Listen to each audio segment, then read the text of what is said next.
Okay, so this greenhouse here is David Ferry's second house. This is 3330 Louisiana Parkway Avenue, or Louisiana Avenue Parkway, whichever. And this is the house where they did the actual injections.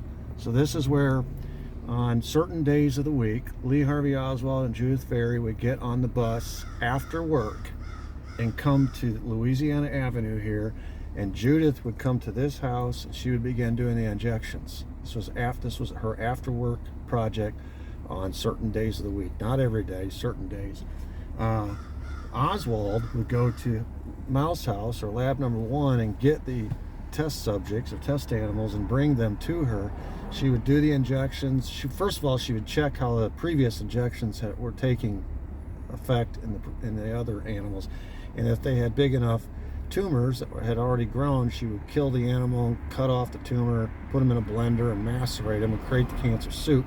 And then that cancer soup Oswald would take to Dr. Mary Sherman to Lab Number 3, which is where we'll be in a minute.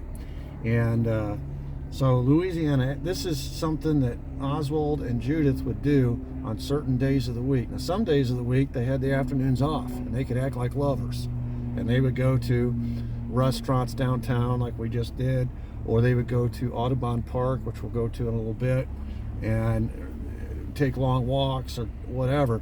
But on certain days of the week they had to do this project, and this is where they would come. And of course Oswald was the one running around from Lab 1 to Lab 2, Lab 3. Judith Ferry spent all her time right here.